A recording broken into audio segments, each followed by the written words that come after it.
नमस्कार, मैं हूं मुस्तफा हुसैन और मेरे साथ कैमरे के पीछे मेरे सहयोगी दीपक खदाबिया।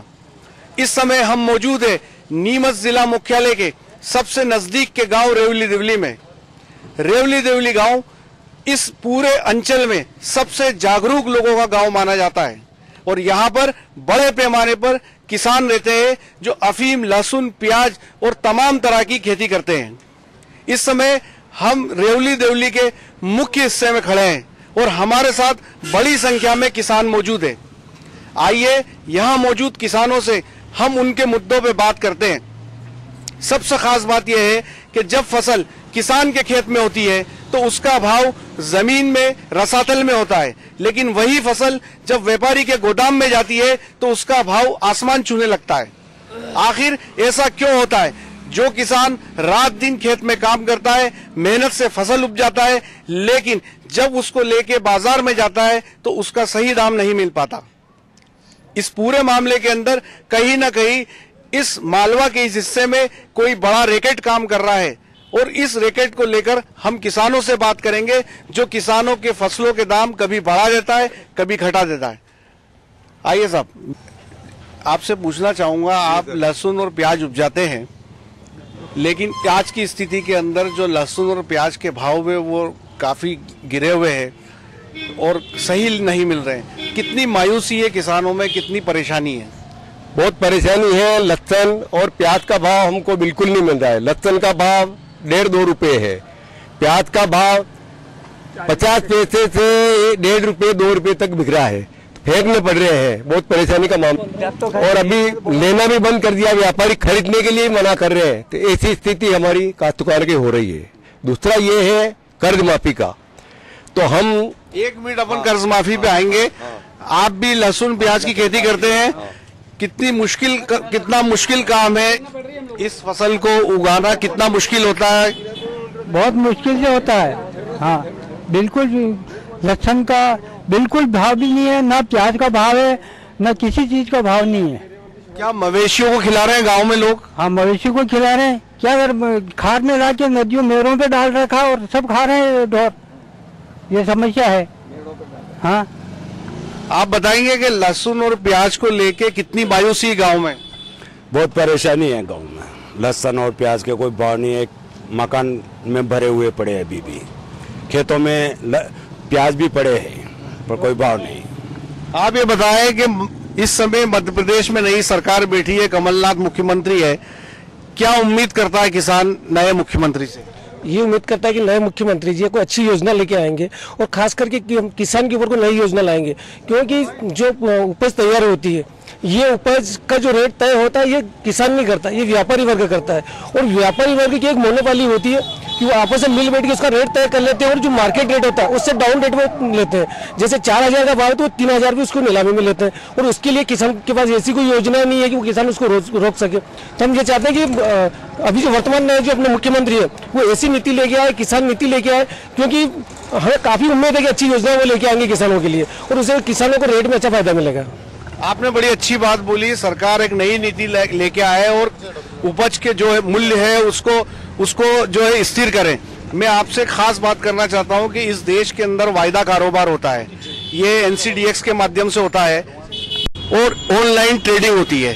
तो सरकार ने इसको इसलिए चालू किया था ताकि किसानों की उपज के जो दाम है वो ग्लोबली तय हो सके, इंटरनेशनल मार्केट के हिसाब से किसान को उसका भाव मिले। लेकिन इस वायदा कारोबार के कारण भावों में अस्थिरता आ गई है, क्योंकि लोगों ने इसको ऑनलाइन खरीदी बिक्री को सट्टे की तरह चालू कर दिया है। क्या ये गंभीर विषय है? क्या मानते हैं आप? देखो, ये गंभीर विषय है और ये विषय गांव तक नहीं पहुंचा। जो डब्बा मार्केट है, ये व्यापारी होता है, ये व्यापारी इस सुपर मार्केटिंग करते हैं, पूरी मंडी जो चलाते हैं वो व्यापारी चलाते हैं और काश्तकार इसे अनभिज्ञ, मंडी से भी अनभिज्ञ। और काश्तकार क्या बताए, काश्तकार अपने उपज लेके जब मंडी में जाता है तो उसको उस दिनांक की उपज मिलती है, परंतु ये डब्बा मार्केट है, ये जो पूरी पर ग्लोबल लेवल पे जो काम करते हैं ये इनका मार्केट रहता है। इस वजह से इसका जो प्रभाव है वो व्यापारी होता है कि ये सट्टा बाजार का ये, और इसका फायदा उनको मिलता है, न कि काश्तकारों को, न कि नीचे के लोगों को, न कि आम आदमी को। इतने बड़े पैमाने पे, चूंकि ये किसानों का देश है, अन्नदाताओं का देश है, और इसके पैरेलल एक समानांतर व्यवस्था जो डेवलप हो गई है वायदा कारोबार की, लोग हजारों ट्रक लहसुन जीरा ऑनलाइन खरीद लेते हैं जिनके पास होता ही नहीं है। तो ये इसको बंद होना चाहिए कि नहीं होना चाहिए देश में? नहीं, बिल्कुल बंद होना चाहिए और एक ऐसी किसान नीति होना चाहिए जिसका सीधा प्रसारण गांव तक जाए। गांव के लोगों को इस बात का मैसेज मिलना चाहिए कि वर्तमान इंटरनेशनल लेवल पे ये मार्केट है, ये स्थिति है और इसकी खरीद इस तरह से होगी। भावांतर से नहीं होगी, सीधी सीधी योजनाओं से नहीं होगी। पर किसान नीति अभी तक किसी भी सरकार ने ऐसी किसान नीति नहीं बनाई जिससे गाँव के लोगों को सीधा फायदा मिले, डब्बा मार्केट बंद हो जाए। सीधा मतलब नेशनल लेवल की ऐसी नीति होना चाहिए किसान नीति जिससे सीधा मार्केट मिले। मतलब ये है कि नेशनल लेवल की इंडिया लेवल की नीति बने ताकि भाव जो है एक समान रहे। क्या नाम है आपका? सुरेश चंद्र कुमार, सरपंच ग्राम पंचायत देवली देवली। सुरेश जी, बहुत ही बढ़िया बात आपने बोली। एक पूरे देश में एक जैसी नीति बननी चाहिए। क्या कहेंगे आप, ये जो बात अभी सरपंच साहब ने बोली कि जो नीतियां इस देश में चल रही है उसको किसान वाकिफ ही नहीं है, गांव तक ये जानकारी नहीं है कि ऑनलाइन हजारों ट्रक खरीदी बिक्री फसलों की हो जाती है। आपको पता है वायदा कारोबार में ऐसा होता है? भोपाल में है जो 50 रुपए किलो लहसुन और प्याज बिक रहा है और हमारे यहाँ 1.5 रुपए किलो बिक रहा है। तो भोपाल में क्यों बिक रहा है इतना महंगा और दिल्ली में क्यों बिक रहा है? यहीं भी बिकना चाहिए। इतना खर्चा तो ही लगता है आने जाने का। भोपाल में या दिल्ली के आने जाने का 1 रुपए का 50 रुपए वहाँ ले रहे हैं और अभी कुछ भी मालूम पड़ रही है कि अभी 50 रुपए किलो बिक रहा है। तो फिर ये ऐसा क्यों हो रहा है हमारे साथ काश्तकारों के साथ? बहुत बढ़िया बात बोली। आप भी किसान है, किसान पूरी जिंदगी फसल उपजाता है लेकिन वो गरीब ही रहता है, लेकिन जो इसका व्यापार करते हैं वो करोड़ों में पहुंच जाते हैं। इस बात को लेकर किसान कभी सोचता है? किसान बराबर सोचता है और उसको पीड़ा है उसकी। किसान को अपनी खेती की पीड़ा है कि माल कमाते और पैसा नहीं मिलता है। तो हमको तो बड़ा दुख हो रहा है कि हमारे प्याज अभी मेड़ों पे पड़े हुए हैं, कोई ले जाने वाला भी नहीं मिल रहा है, चोर भी नहीं उठाते उसको। ये बहुत बड़ी बात बोली है इन्होंने कि मेर पे प्याज और लहसुन पड़ा है जिसको चोर भी नहीं ले जाते हैं। किसान मायूस है मालवा का, उसको सही दाम नहीं मिल रहे। और दूसरी खास बात है कि ये तमाम लोग चाहते हैं कि वायदा कारोबार पे सख्ती से रोक लगनी चाहिए, बंद होना चाहिए। इस समय एक अहम मुद्दा और चल रहा है, वो है कर्ज माफी का मुद्दा। और कर्ज माफी को लेके किसानों में काफी संशय है।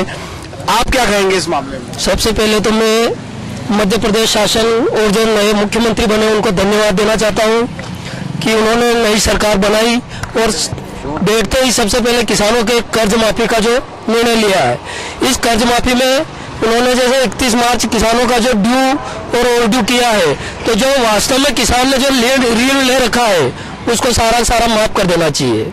जो किसान राजीव जी के 6 जून के बाद जो जिन किसानों ने लिया उनका नहीं होना चाहिए, बाकी सब होना चाहिए। किसानों का पूरा ओवर ड्यू माफ होना चाहिए। आप क्या कहेंगे? नहीं, किसानों का ओवर ड्यू माफ नहीं होना चाहिए। फसली लोन जो है जिनने ले रखे हैं, केवल फसली लोन जो मध्य लंबा समय का नहीं, हर साल देते लेते हैं, उनका पूरा का पूरा 2 लाख तक का माफ होना चाहिए। कारण कि पहले अगर ये फ्रैक्शन कर रहे हैं, अब ये जो विसंगतियां निकाल रहे हैं, तो चुनावी मैनिफेस्टो में इन्होंने वो विसंगतियां बताना थी। इसलिए किसान लोग हम सब अंधकार में रहे और सारे वोट हमने कांग्रेस को दिए। और कांग्रेस की शासन बनने के बाद अब ये अलग अलग तरह की श्रेणियां बना रहे हैं। इस श्रेणी से किसान मायूस है, चिंतित है और वो लोग ये जो इसका विरोध करते हैं कि आप एक बार तो पहले किसी लालच को देकर के उसको मजलिस बिठा देते हैं और उसके बाद उसके साथ अन्याय करते हैं। तो ये बहुत ही गड़बड़ की बात है। जिसका फसली लोन आज तक जो बकाया है, जिसने लेन देन कर रखा है, उसको पहले प्राथमिकता देना चाहिए। बहुत अच्छी बात बोली आपने। किसान मायूस है भावों को लेके, कर्जे को लेके। 31 मार्च 2018 तक के कर्जे सरकार माफ कर रही है। उसके बाद जिन लोग किसानों ने अपने रुपए जमा करा दिए और वापस लोन ले लिए, उनका कर्जा माफ नहीं हो रहा है। ये एक बड़ी समस्या है। जिन किसानों ने ईमानदारी से अपना लोन जमा कराया वो तो उनको इसका फायदा नहीं मिल पा रहा है, और जिन लोगों ने नहीं कराया उसको इसका फायदा, बड़ा मुद्दा उठ के निकल के आया है। क्या कहेंगे आपको? नहीं, हम उनको भी चोर नहीं कहेंगे, वो भी किसान है, लेकिन एक बड़ा मामला है। क्या कहना है आपको?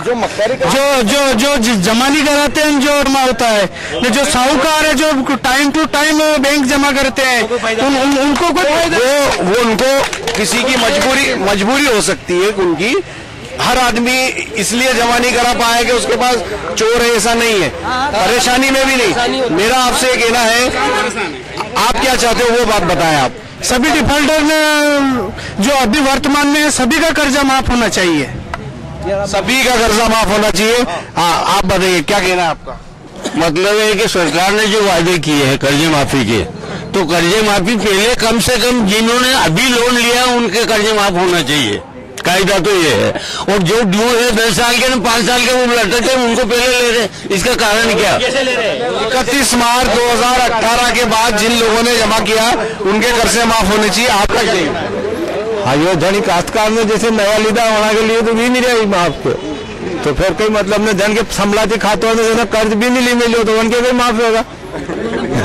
भाई जैसे कर्ज नहीं ली मिलो न खेती पूरी है उनका न संभलाती खाता में। आप क्या कहोगे? सर, जो सबसे पहले करंट किसान है सबसे पहले प्राथमिकता उनको मिलनी चाहिए, जो रेगुलर मार्च में जमा करा रहे और अप्रैल में वापस कर्जा ले लिया, सबसे पहले प्राथमिकता उनको मिलनी चाहिए। उसके बाद जो नए किसान है उन लोगों को लाभ मिलना चाहिए, उसके बाद डिफॉल्टर किसानों को लाभ मिलना चाहिए। नीति में थोड़ा परिवर्तन करें, वो डिफॉल्टर को पहले ले रहे हैं, उनको नहीं, उनको लास्ट में रखे। जो भी स्कीम है उसमें सबसे लास्ट, सबसे पहले जो करंट जो हर बार जमा कराते हैं मार्च में, बस उनको पहले लो, अप्रैल में वापस कर्जा ले लिया। 30 सितंबर कुल मिलाकर 30 सितंबर 2018 तक जिन्होंने भी कर्जा लिया है सबका कर्जा माफ होना। 30 सितंबर 2018 तक जिन लोगों ने कर्जा ले रखा है उनका कर्जा माफ होना चाहिए। आपका क्या कहना? मेरा कहना यह है कि 31 दिसंबर 2018 पर आउटस्टैंडिंग और जो रेगुलर काश्तकार जमा करा रहे हैं हर बार, मतलब कहीं से भी शौकार से ला रहे हैं, किसी प्रकार से ला रहे हैं, अपना कर्जा जमा करा रहे हैं और वो रेगुलर काश्तकार बने हुए हैं ड्यू, और जो 10 साल से 20 साल से लेके बैठा काश्तकार उसका कर्जा माफ करने जा रही है सरकार। पहली बात तो 31 दिसंबर 18 का आउटस्टैंडिंग पकड़ना चाहिए उनको और रेगुलर काश्तकार को फायदा देना चाहिए। मैं इतना ही कहना चाहता हूँ। और उसमें ये थे रेवली गांव के तमाम जागरूक किसान जिनसे बातचीत करने के बाद 3 बातें अहम तौर पे निकल के सामने आई है। एक सबसे खास बात यह है कि जो जिनसों के दाम है, फसलों के, लहसुन प्याज के दाम है, उसमें जितना बड़ा उतार चढ़ाव आ रहा है उससे किसान नाराज है। उनकी मांग है कि सरकार पूरे देश में किसानों के लिए एक ऐसी नीति बनाए जिससे भाव में उतार चढ़ाव बंद होना चाहिए। दूसरी खास बात यह है कि गाँव के किसानों का यह भी कहना है कि वायदा कारोबार जो इंटरनेशनली किसानों की फसलों के लिए चला गया था उसको बंद करना चाहिए, क्योंकि उससे किसानों को भारी नुकसान हो रहा है। और तीसरी खास बात यह है कि किसान जो सरकार की कर्जा माफी स्कीम है उससे भी नाराज है। उनका यह कहना है कि सरकार केवल मार्च 2018 तक के ही कर्जे माफ कर रही है, बाकी किसानों के भी कर्जे माफ होने चाहिए जिन्होंने इस तारीख के बाद कर्जा लिया है। मेरे सहयोगी दीपक खताबिया के साथ मुस्तफा हुसैन, रेवली देवली।